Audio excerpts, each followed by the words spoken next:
Are you a serious animal collector that wants to make better buying decisions? If so, this is the show for you. Welcome to episode 4 of the Animal Review Show.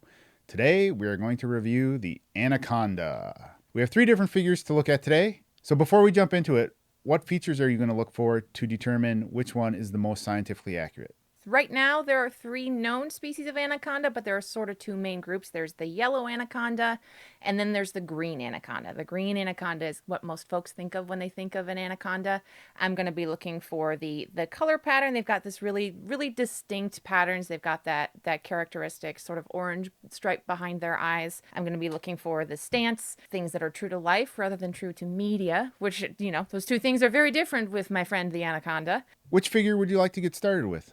We will get started with the Collect A figure. Full disclosure, I'm not terribly impressed with any of these models. Of course, anacondas are often vilified by the media. And this one looks like the anaconda from the movie Anaconda with J-Lo and Ice Cube and Jon Voight, which is just a ridiculous movie. But he's just looks like he's yelling at you. And snakes can hiss, but they're not generally gonna vocalize with their mouths open at you. Now, sometimes they might strike at you open mouth, but generally speaking, this is not really a stance you're going to find an anaconda in. If they get frightened, they're going to kind of ball up, they're going to hiss, they're going to puff. If you really encroach upon their space, they may strike at you, but it's not going to be with this head up weird thing it's got going. This is interesting that we get to see kind of the internal anatomy of the snake's mouth. We do have the glottis here, which is the connection to the trachea. Snakes have this so that when they're swallowing something, it can move to the side and they can still breathe while they're swallowing something really large. And in the case of an anaconda, it could be something like a capybara.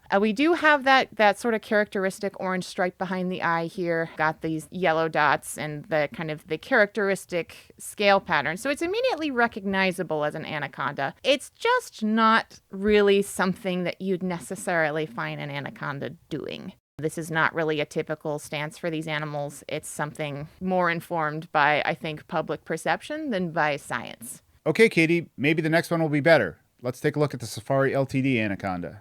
All right, so immediately I'm more impressed with sort of the muscular structure and the anatomy of this animal. It's certainly got the characteristic bulge we see. Snakes have a lot of muscles in their body that allow them to move without legs, which I think is a pretty neat superpower, but it's got the anatomy more of a anaconda. And anacondas are a species of boa constrictor, which they're thick, meaty snakes. So you can definitely see that in this model. The coloring is a little bit off. It seems like it's almost trying to be a yellow anaconda instead of that green anaconda that we typically think of. But given that it's still got the orange stripe behind the eyes and sort of the specifics of the scale pattern, this is clearly still trying to be a green anaconda. And it's even got the scales that extend all the way to the ventral side of this animal. This is definitely very accurate. The face is really pretty good. He's kind of just hanging out in a way that's more typical of what you might see a snake. Overall,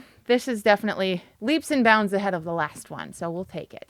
Awesome. Katie, let's take a look at the Mojo Anaconda. Alrighty, so this is the Mojo. You can see that there's sort of should have been a filled in orange stripe behind the eye here. Again, based on the scale pattern and the coloring, this is still trying to be a green anaconda rather than a yellow anaconda. It's just very brownish, which is not really all that uncommon. We're just missing this really important part here, that orange stripe right behind the eye. Still got the yellow circles along the sides here that's very characteristic of course, anacondas. This is a little closer to what we might see an anaconda doing in the wild. They'll kind of curl up. They don't often go over themselves, but it does happen. It's definitely not quite as accurate as the last one, but it is certainly closer than that first one we took a look at. Overall, middle of the road. Not great, not terrible. You can still tell that you're looking at an anaconda, and it doesn't have any sort of glaring behavioral or anatomical inaccuracies, which to me is a win. We'll take it. You mentioned their ability to smell. Did they all have proper nostrils?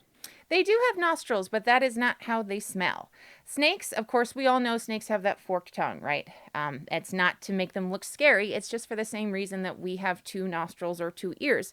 It's bifurcated, which essentially means that it's split in 2 so that they can tell what direction a certain smell is coming from. They'll flick their tongue And then they use the tips of those tongue. They have an organ called the Jacobson's organ, or the vomeronasal organ, if you want to get fancy, on the roof of their mouth. So, lots of other animals have this as well, including a lot of mammals. But they'll stick the tongue right up into that organ, and that'll kind of process that sensory information, and then they can store that as that's essentially they're tasting the air, which is more or less smelling, and it does work underwater as well. Okay, Katie, decision time. Which of these 3 anacondas do you feel is the most accurate? Far and away, the most accurate model that we have today is the Safari LTD. The animal is curled up in a pretty characteristic snake stance. It's got that really classic yellow stripe right behind the eye here. It is unmistakable that you are looking at an anaconda, even though it's not quite a shade of green that we typically see on an anaconda. The anatomy is very accurate for a boa constrictor in general, and specifically for an anaconda. It's still not 100% true to life, but it's definitely the best one we've got. Awesome. So Katie has determined that the anaconda from Safari LTD is the most accurate. If you enjoyed this episode, please give us a like and thumbs up. As always, please consider happyhen.com for all of your animal needs. And thank you for watching. We sincerely appreciate you, and we look forward to seeing you in the next episode.